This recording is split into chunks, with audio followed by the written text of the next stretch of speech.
ഗൾഫിലെ പേരൻസ് എല്ലാം ഒരു വലിയൊരു ആശങ്കയിലാണുള്ളത് അല്ലേ? നമുക്കറിയാം അവിടെ പല എക്സാംസും ക്യാൻസൽ ചെയ്യുന്ന, ആദ്യം പോസ്റ്റ്പോൺ ചെയ്യാമെന്ന് പറഞ്ഞു, പിന്നെ ക്യാൻസൽ ചെയ്യുന്ന ഒരു അവസ്ഥ വന്നു. ഈ ഒരു ഇപ്പോൾ അവിടെ എക്സിസ്റ്റ് ചെയ്യുന്ന ക്രൈസിസ് എന്നുള്ളത് പ്രൊലോങ്ഡ് ആയി കഴിഞ്ഞാൽ നമ്മുടെ കുട്ടികളുടെ എഡ്യൂക്കേഷന് എന്ത് സംഭവിക്കുമെന്നുള്ള ഒരു ആശങ്ക പാരൻസിനെ സംബന്ധിച്ചിടത്തോളം ഉണ്ട്.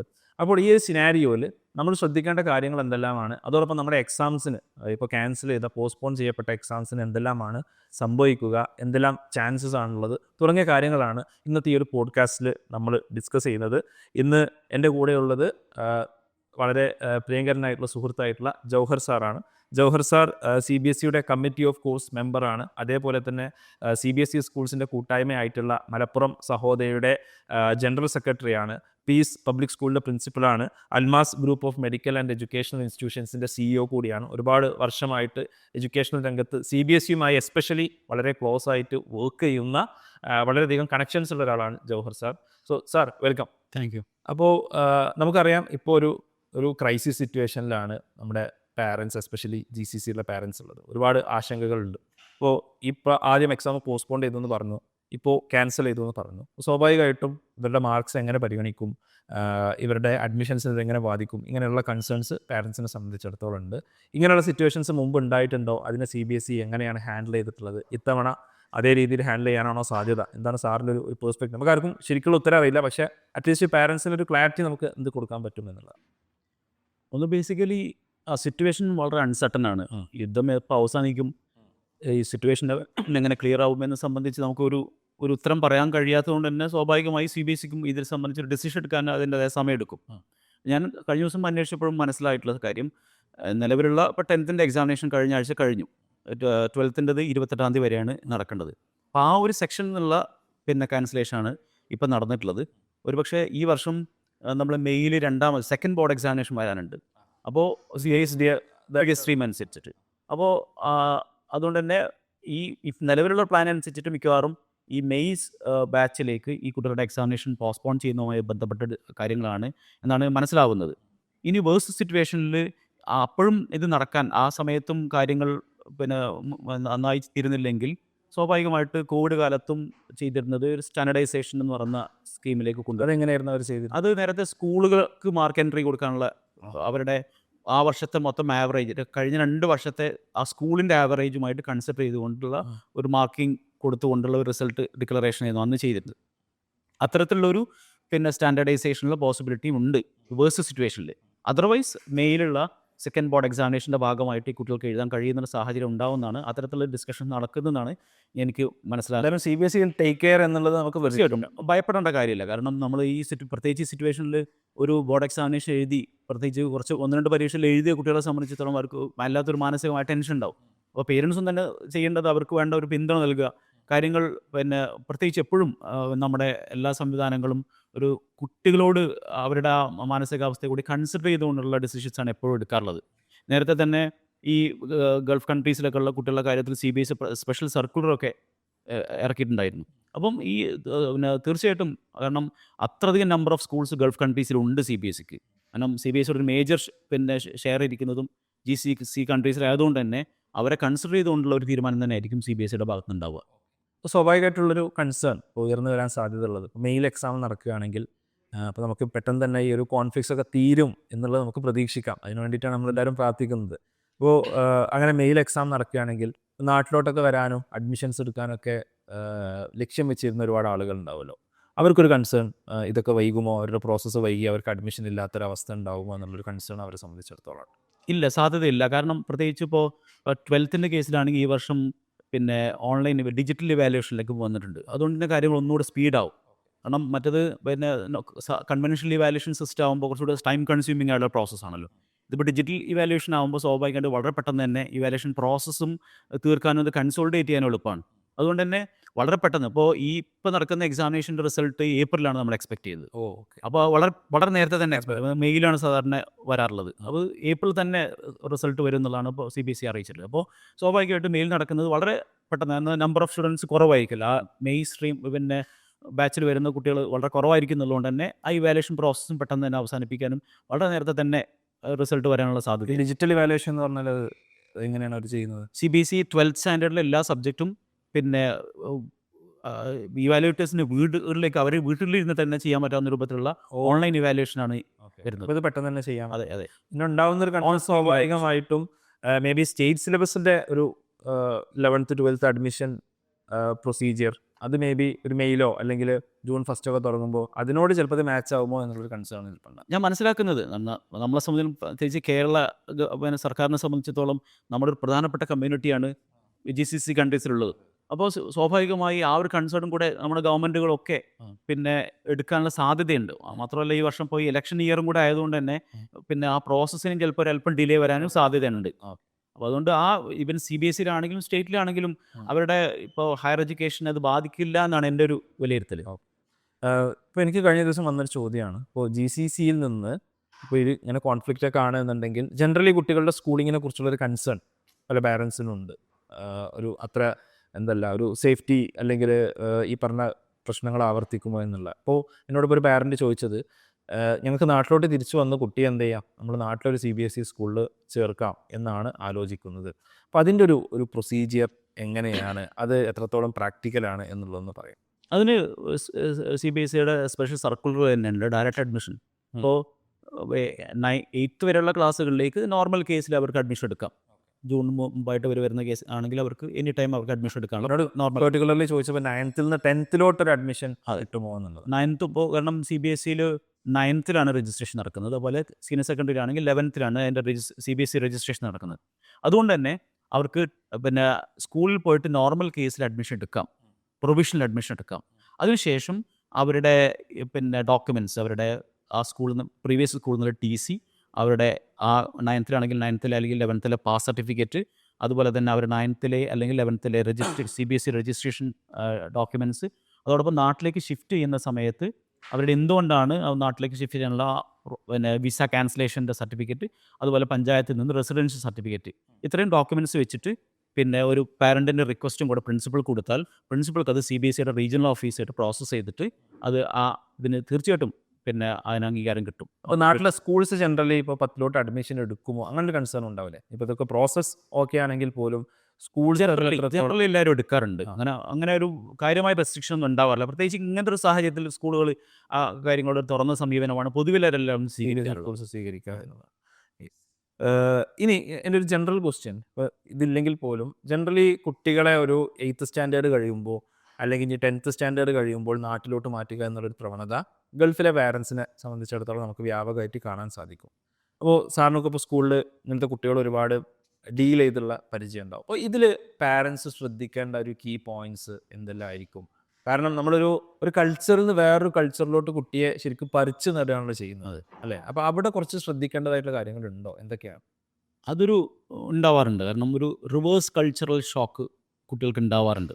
കാരണം ഒരു ഗൾഫ് കൺട്രീസിൽ അല്ലെങ്കിൽ വിദേശ രാജ്യങ്ങളിൽ കുട്ടികൾ ഒന്നും കൂടെ പേരൻസിൻ്റെ ഒരു പിന്നെ പാമ്പറിങ്ങും അവരുടെ ഭയങ്കര കെയറിങ്ങും ഒക്കെ കിട്ടി വരുന്ന കുട്ടിയെ സംബന്ധിച്ചിടത്തോളം നാട്ടിലേക്ക് വരുമ്പോൾ അതേ ഒരു കെയർ ഒരുപക്ഷെ പേരൻസിനും കൊടുക്കാൻ പറ്റില്ല. കുറച്ചും കൂടെ ഒരു ലിബറലായിട്ടൊരു അറ്റ്മോസ്ഫിയറാണ് നമ്മുടെ സ്കൂളുകളിലൊക്കെ ഉള്ളത് എന്നുകൊണ്ട് തന്നെ അവർക്ക് ഈ അഡ്ജസ്റ്റ്മെൻറ്റ് പ്രോബ്ലം പലപ്പോഴും ഉണ്ടാവാറുണ്ട്. അതൊരു കൾച്ചറലായിട്ടുണ്ടാവും, സോഷ്യലായിട്ടുള്ള, ഇമോഷണലായിട്ടുള്ള, പാരൻറ്റിങ് ആയിട്ടുള്ള ഇഷ്യൂസ്, ഇങ്ങനെ ഒരുപാട് ഇഷ്യൂസ് പല തരത്തിലുള്ള കുട്ടികൾക്ക് പല രൂപത്തിലുണ്ടാവുക.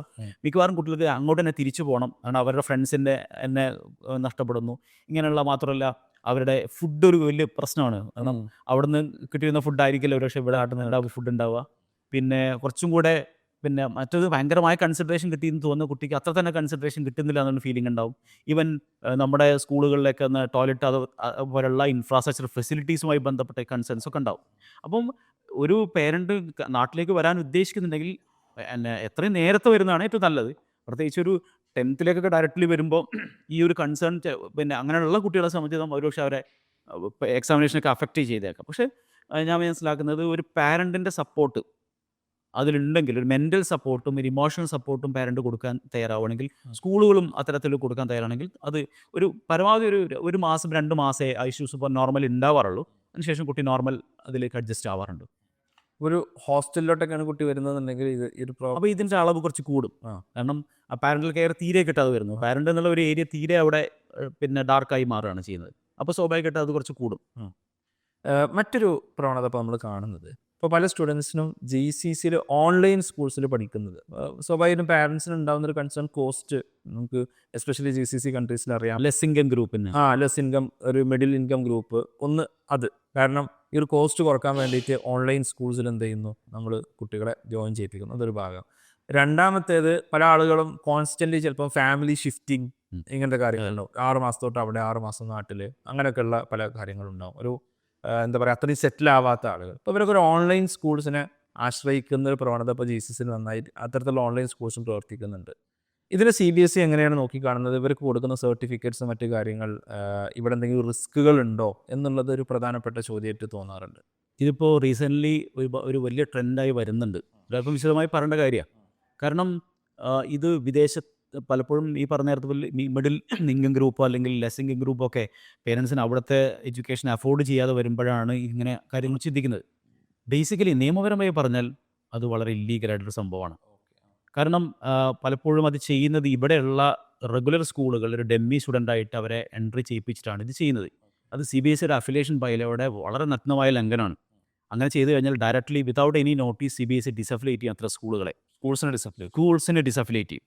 അത് വളരെ സീരിയസ് ആയിട്ടാണ് CBSE അക്കാര്യം കാണുന്നത്, ഈ ഡെമ്മി സ്റ്റുഡൻസ് എന്നുള്ള കാര്യം. അതോടൊപ്പം ചില രക്ഷിതാക്കളുടെ കൺസേൺ, നമുക്ക് എന്താ ഓൺലൈനിൽ എക്സാമിനേഷൻ നടത്തിക്കൂടെ? അത് കോവിഡ് കാലത്ത് അങ്ങനെ പെർമിഷൻ ഉണ്ടായിരുന്നു. നമ്മുടെ നാട്ടിലെ സ്കൂളുകൾക്ക് പിന്നെ റെക്കഗ്നീഷൻ നൽകുന്നത് റെഗുലർ സ്കൂളിങ്ങിലുള്ള റെക്കഗ്നീഷൻ മാത്രമാണ്. ഓൺലൈൻ സ്കൂളിങ്ങിന് ഒരിക്കലും ഇത്തരം സ്കൂളുകൾ പിന്നെ റെക്കഗ്നീഷൻ നൽകുന്നില്ല. അപ്പോൾ ആ രൂപത്തിൽ അവർ ഓൺലൈൻ സ്കൂളിങ്ങിനെ അലോ ചെയ്യുന്നുണ്ടെങ്കിൽ അത് ഈ പറയുന്ന അഫിലിയേഷൻ ബൈലോയുടെ ലംഘനമായിട്ട് കണക്കാക്കും. അതോടൊപ്പം ഏറ്റവും ഫണ്ടമെൻ്റലായിട്ട് പ്രശ്നം, മറ്റൊരു ലീഗൽ ഇഷ്യൂ എന്ന് പറയുന്നത്, ആ കുട്ടിക്ക് ഇവിടെ അറ്റൻഡൻസ് ഇടുമ്പോൾ അവിടെ ഒരു ടെക്നിക്കൽ ഇഷ്യൂ ഉണ്ട്. ഈ കുട്ടി ഇവിടുന്ന് വിദേശ രാജ്യത്തേക്ക് പോകുമ്പോൾ ഇമിഗ്രേഷൻ ഡിപ്പാർട്ട്മെൻറ്റ് ആ കുട്ടി എക്സിറ്റ് എന്ന് പറഞ്ഞ സീൽ അവൻ്റെ പാസ്പോർട്ടിൽ സീൽ ചെയ്യുന്നുണ്ട്. പിന്നെ ആ കുട്ടി ഇന്ത്യയിൽ ഉണ്ട് എന്ന് പറഞ്ഞിട്ട് ആ കുട്ടി ഇവിടെ അറ്റൻഡൻസ് ഇടുമ്പോഴുള്ള പ്രശ്നം, കാരണം ആ കുട്ടി വിദേശ രാജ്യത്തേക്ക് പോയി എന്നുള്ള സീൽ അവൻ്റെ പാസ്പോർട്ടിലുണ്ട്, ഇന്ത്യയിൽ ഇല്ല എന്നുള്ളതിന് തെളിവുണ്ട്, ലീഗൽ എവിഡൻസ് ഉണ്ട്. അപ്പോൾ ആ കുട്ടിക്ക് ഇവിടെ അറ്റൻഡൻസ് ഇടുമ്പോൾ സ്വാഭാവികമായിട്ട് ഒരു ലീഗൽ ഇഷ്യൂ അതിനകത്ത് വരുന്നുണ്ട്. ഇവിടെ പഠിച്ചു എന്ന് പറയാൻ പറ്റില്ല. രണ്ടാമത്തെ ഏറ്റവും ബേസിക് ആയിട്ടുള്ള ഇഷ്യൂ ഞാൻ കാണുന്നത്, ഒരു കുട്ടി ഒരു സ്കൂളിൽ പോകുന്നത് എന്തിനാണ്? അത് കേവലം അറിവ് സമ്പാദിക്കാൻ വേണ്ടി മാത്രമല്ല, അവൻ്റെ പേഴ്സണൽ ഡെവലപ്മെൻറ്റ്, അവൻ്റെ ഇമോഷണൽ ഡെവലപ്മെൻറ്റ്, സൈക്കോളജിക്കൽ ഡെവലപ്മെൻറ്റ് ഒക്കെ നടക്കുന്നത് യഥാർത്ഥത്തിൽ സ്കൂളിൽ വെച്ചിട്ടും കൂടിയാണ്. ആ ഒരു മിസ്സിങ് വളരെ വലുതായിട്ട് കുട്ടിയുടെ ഒരു പേഴ്സണാലിറ്റി ഡെവലപ്മെൻറ്റിൽ, അവൻ്റെ വ്യക്തിത്വ വികാസത്തിൽ വലിയൊരു നഷ്ടമാണ് ആ കുട്ടിക്ക് സംഭവിക്കുക. സ്വാഭാവികമായിട്ടും ഓൺലൈൻ ക്ലാസ്സുകളിലാണെങ്കിൽ കണ്ടൻറ്റ് പെട്ടെന്ന് നമുക്ക് കവർ ചെയ്യാൻ പറ്റും, പോർഷൻ കംപ്ലീറ്റ് ചെയ്യാനും ഒരുപക്ഷെ പരീക്ഷയിൽ മാർക്കൊക്കെ കിട്ടാം. പക്ഷേ ആ കുട്ടിക്ക് നഷ്ടപ്പെടുന്നത് അവൻ്റെ ബാല്യവും അവൻ്റെ വളർച്ചയിലുള്ള വളരെ പ്രധാനപ്പെട്ട ഒരുപാട് അനുഭവങ്ങളുമാണ്. ആ അനുഭവങ്ങൾ നഷ്ടപ്പെടുന്ന കുട്ടിയെ സംബന്ധിച്ചിടത്തോളം അത് നിലവിൽ പെട്ടെന്ന് നമുക്ക് അതിൻ്റെ ഒരു നെഗറ്റീവ് റിസൾട്ട് കാണാൻ കഴിഞ്ഞില്ലെങ്കിലും ലോങ് റണ്ണിൽ അവൻ്റെ ജീവിതത്തെ വളരെ ദോഷകരമായി ബാധിക്കും. ഇപ്പോൾ നമ്മൾ പൊതുവേ പറഞ്ഞൊരു ടേമാണ് സമ്മർ സ്ലൈഡ്. അപ്പോൾ ആനുവൽ വെക്കേഷൻ നമുക്ക് നമ്മുടെ നാട്ടിലാണെങ്കിൽ ഏപ്രിൽ മെയിലാണ് വെക്കേഷൻ. ഈ ഏപ്രിൽ മെയിലെ വെക്കേഷൻ കഴിഞ്ഞ് ജൂണിൽ വരുന്ന കുട്ടിയെല്ലാം ബ്ലാങ്കായിട്ട് വരുന്നത്. അപ്പോൾ ഇപ്പോൾ നമ്മൾ സ്കൂൾ സാധാരണഗതിയിൽ ചെയ്യാറുള്ളത് ഒരു ആദ്യത്തെ ഫസ്റ്റ് ജൂൺ ജൂലൈ മാസങ്ങളിൽ ഒരു ബ്രിഡ്ജിങ് ആണ് മുന്നേ ചെയ്യുന്നത്. അപ്പം ഒരുപക്ഷെ 1 വർഷമോ 2 വർഷമോ ഈ സ്കൂളിൽ നിന്ന് പൂർണ്ണമായി ഔട്ടായി വീട്ടിൽ നിന്ന് കിടന്നും ഇരുന്നൊക്കെ പഠിക്കുന്ന ഒരു കുട്ടി രണ്ടാമത് വീണ്ടും ഒരു റെഗുലർ സ്കൂളിലേക്ക് തിരിച്ചു വരുമ്പോൾ ആ കുട്ടിക്ക് വല്ലാത്ത അഡ്ജസ്റ്റ്മെൻറ്റ് പ്രോബ്ലംസ് ഉണ്ടാവും. അത് അവൻ്റെ അക്കാഡമിക്സിനെയും പേഴ്സണൽ ഡെവലപ്മെൻറ്റിനെയും ഒക്കെ ബാധിക്കുന്ന ഒരു വലിയ ഇഷ്യൂ ആയിട്ട് മാറും. അപ്പം ഒരുപക്ഷെ എൻ്റെ കുട്ടിയുടെ മാർക്ക് ലിസ്റ്റ് നേരത്തെ ഉണ്ടായതിനേക്കാൾ മികച്ചതാണ് എന്ന് പറഞ്ഞ് ആശ്വാസം കൊള്ളുന്ന രക്ഷിതാക്കൾ മനസ്സിലാക്കേണ്ടത് കുട്ടിയുടെ ജീവിതത്തിലെ ഏറ്റവും പ്രധാനപ്പെട്ട ഒരു സമയമാണ് കുട്ടിക്ക് നഷ്ടപ്പെടുന്നത്. അതോടൊപ്പം ഇതാരെങ്കിലും ഇതായിട്ട് റേസ് ചെയ്തിട്ടുണ്ടെങ്കിൽ ലീഗലായിട്ട് ഈ സർട്ടിഫിക്കറ്റിൻ്റെ വാലിഡിറ്റി ഇല്ലാതെ വരികയും ചെയ്യും. കുട്ടിയുടെ സർട്ടിഫിക്കറ്റിനെ തന്നെ ബാധിക്കുന്ന പ്രശ്നമാണ്. കാരണം ആ കുട്ടി ഒരിക്കലും റെഗുലറായിട്ട് അറ്റൻഡ് ചെയ്യുന്നില്ലല്ലോ. എന്നാൽ ഞാൻ റെഗുലറായി അറ്റൻഡ് ചെയ്തു എന്നുള്ള സർട്ടിഫിക്കറ്റ് കിട്ടുമ്പോൾ അത് ആ കുട്ടിയുടെ ഡെവലപ്മെൻറ്റിനെ ബാധിക്കും സ്വാഭാവികമായിട്ടും.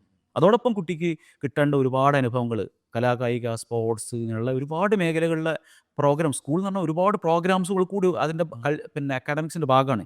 ഇത്തരം പ്രോഗ്രാമുകളൊന്നും പങ്കെടുക്കാൻ കഴിയാതെ ആരോഗ്യ പ്രശ്നങ്ങളുണ്ടാവും. ഫുൾ ടൈം കുട്ടി വീട്ടിലിരിക്കുമ്പോൾ ആ ഒരു 4 ചുവരുകൾക്കുള്ളിൽ കുട്ടി അവൻ്റെ ഫുൾ ടൈം ചിലവഴിക്കുമ്പോൾ ഉണ്ടാവുന്ന ആരോഗ്യ പ്രശ്നങ്ങൾ, ഇങ്ങനെ വളരെ കണക്റ്റഡ് ആയിട്ടുള്ള വളരെ കോംപ്ലക്സ് ആയിട്ടുള്ള ഒരു സിറ്റുവേഷനിലേക്ക് പോകും. അത്തരത്തിലൊരു ഓൺലൈൻ സ്കൂളിംഗ് എന്നുള്ള കൾച്ചർ ഒരു നല്ല സന്ദേശമല്ല സമൂഹത്തിൽ നൽകുന്നതാണ് എൻ്റെ ഒരു. അത് ഹോം സ്കൂളിംഗ് ചെയ്യുന്ന ആളുകളുണ്ട്. പക്ഷെ എനിക്ക് തോന്നുന്നു ഹോം സ്കൂളിംഗ് ചെയ്യുന്ന ആളുകൾ കുറച്ചുകൂടി അവരുടെ അതിനെക്കുറിച്ച് കൺസേൺ, അത് വേറൊരു സെക്ഷൻ ഓഫ് ആളുകളാണ്. ഈ ഹോം സ്കൂളിങ്ങും ഓൺലൈൻ സ്കൂളും നമ്മൾ ഒരിക്കലും കൂട്ടി ഹോം സ്കൂളിംഗ് എന്ന് പറഞ്ഞാൽ ആ പാരന്റിന്റെ സപ്പോർട്ട് അതിനകത്ത് വളരെ വലിയ റോൾ ആ പാരന്റ് അവിടെ എടുക്കുന്നത്. പലപ്പോഴും ഇവിടെ അത് സാധിക്കാറില്ല. ഇവിടെ ഒരു ഒരു ഒരു അതെ. മേക്ക് ഷിഫ്റ്റ് ഒരു സമ്പ്രദായം എന്നുള്ള നിലക്ക് അല്ലെങ്കിൽ അതിനുള്ള ഒരു സംവിധാനം എന്നുള്ള നിലക്ക് മാത്രമേ പലപ്പോഴും അതെ. പാരൻസ് ഇപ്പൊ റീസെന്റ് ഉണ്ടാകുന്ന വേറെ ട്രെൻഡ് എന്ന് പറഞ്ഞാൽ ഇതിന്റെ വേറൊരു മിനിയേച്ചർ ഫോം വരുന്നുണ്ട്. ആളുകൾ ഒരു ജനുവരി മുതൽ വെക്കേഷനിലേക്ക് പോകാൻ തുടങ്ങും വിദേശത്തേക്ക്. ഇവിടെ റെഗുലറായിട്ട് പഠിക്കുന്ന കുട്ടികൾ ഒരു ജനുവരി മുതൽ പാരന്റിന്റെ അടുത്തേക്ക് പിന്നെ ഏപ്രിൽ മെയ് ഉണ്ടല്ലോ, അപ്പോൾ അതിലേക്ക് 2 മാസം കൂടെ കൂട്ടുകയാണെങ്കിൽ അത്തരം കുട്ടികളെ പോലും അവരുടെ തുടർന്നുള്ള പിന്നെ ജൂണിൽ അവർ വരുമ്പോൾ അവരുടെ കംപ്ലീറ്റ്ലി ബ്ലാങ്ക് ആയിട്ടായിരിക്കും അക്കാഡമിക്കലി ആ കുട്ടികൾ തിരിച്ചു വരുന്നത്. നാട്ടിലോട്ട് ഷിഫ്റ്റ് ചെയ്യുമ്പോഴുള്ള ഒരു പ്രധാനപ്പെട്ട കൺസേൺ ആണ് ഇപ്പോൾ പുതുതായിട്ട് CBSE വന്ന 3 ലാംഗ്വേജ് ഫോർമുല. ഒരു ഫോറിൻ ലാംഗ്വേജും 2 ഇന്ത്യൻ ലാംഗ്വേജും പഠിക്കണം എന്നുള്ള. അപ്പോൾ GCCയിലുള്ള സ്റ്റുഡൻസ് ഇപ്പോൾ അറബിക്കും മറ്റ് ലാംഗ്വേജസ് ആയിരിക്കും പഠിച്ചിട്ടുണ്ടാവുക. ഇന്ത്യയിലോട്ട് വരുമ്പോൾ സ്വാഭാവികമായിട്ടും ഫോറിൻ ലാംഗ്വേജ് എന്നുള്ളത് ഇംഗ്ലീഷ് ആയിരിക്കും. അപ്പോൾ ഒരു കൺസേൺ ആയിട്ട് ഭാവിയിൽ വരാൻ സാധ്യതയില്ല. എസ്പെഷ്യലി 3 ലാംഗ്വേജ് പോളിസി വളരെ സ്ട്രിക്റ്റ് ആയിട്ട് ഇംപ്ലിമെൻറ്റ് ചെയ്യുമെന്നൊക്കെ നമ്മൾ കേൾക്കുന്നുണ്ട്. അപ്പോൾ എന്താണ് അതിനെക്കുറിച്ചുള്ള ഇൻഫർമേഷൻ എന്നുള്ളത്? ഇത് എഡ്യൂക്കേഷൻ മിനിസ്ട്രിയുടെ ഒരു ഡിസിഷനാണ് ഈ 3 ലാംഗ്വേജ് ഫോർമുല ഇൻട്രൊഡ്യൂസ് ചെയ്യുന്നത്, പ്രത്യേകിച്ച് നാഷണൽ ന്യൂ എഡ്യൂക്കേഷൻ പോളിസിയുമായി ബന്ധപ്പെട്ട്. പക്ഷേ അത് സംബന്ധിച്ച് ഫൈനൽ ഡിസിഷൻ ഇതുവരെ CBSEയോ NCERTയോ എടുത്തിട്ടില്ല. അത് സംബന്ധിച്ച് ഗൈഡ് ലൈൻ വന്നിട്ടുണ്ടെങ്കിൽ ഫൈനൽ ഗൈഡ് ലൈൻ അല്ല. ഞാനിപ്പോൾ ഈ കമ്മിറ്റിയുടെ ഭാഗമായ ഒരാളെന്നുള്ളതൊക്കെ ഞാൻ അന്വേഷിക്കുമ്പോൾ എനിക്ക് മനസ്സിലാവുന്നത് അത് സംബന്ധിച്ച് ഒരു കുറച്ചുകൂടെ ക്ലാരിറ്റി വരാനുണ്ട്. പ്രത്യേകിച്ച് ഗൾഫ് കൺട്രീസിൽ അറബിക് എന്നുള്ള കമ്പൽസറി ലാംഗ്വേജാണ്.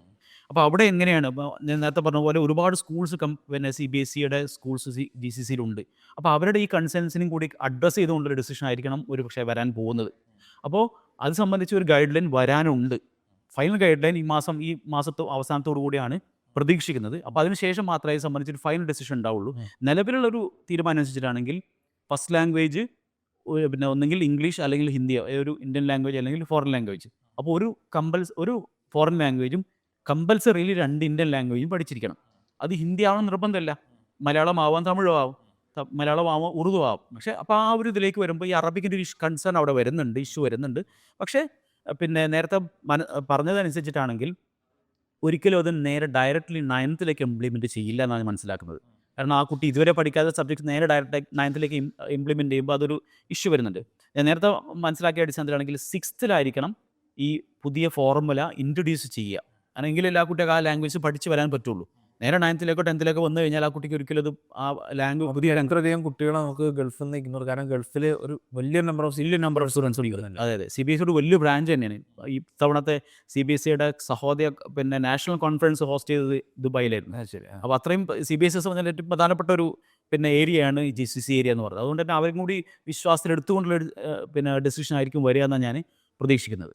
ഓക്കെ, ലാസ്റ്റ് ഒരു ക്വസ്റ്റ്യൻ കൂടി ചോദിക്കാനുള്ളത്, ഒരു ക്വസ്റ്റ്യൻ കൂടി ഉള്ളത്, ഈ CBSE എക്സാംസ് ക്യാൻസൽ ചെയ്തു. അവിടെ വലിയൊരു ചോദ്യം ഉള്ളത്, ഒരു നീറ്റ് JEE പോലത്തെ എക്സാംസിന് വേണ്ടി പ്രിപ്പയർ ചെയ്യുന്ന വിദേശത്തുള്ള കുട്ടികളുണ്ടാവും. അവർക്ക് എന്ത് സംഭവിക്കും എന്നുള്ളത് വളരെ പ്രധാനപ്പെട്ട ഒരു ചോദ്യമാണ്. കാരണം മെയിൽ നീറ്റ് എക്സാം വരാനുണ്ട്, JEEയുടെ സെഷൻ 2 ഏപ്രിലിൽ വരാനുണ്ട്. അത് വലിയ കൺസേണിലായിരിക്കും ഉണ്ടാവുക. അവിടെ എക്സാം സെൻറ്റേഴ്സ് ഓൾറെഡി അവർ കൊടുത്ത് ഒക്കെ ഫില്ല് ചെയ്തിട്ടുണ്ടാവും.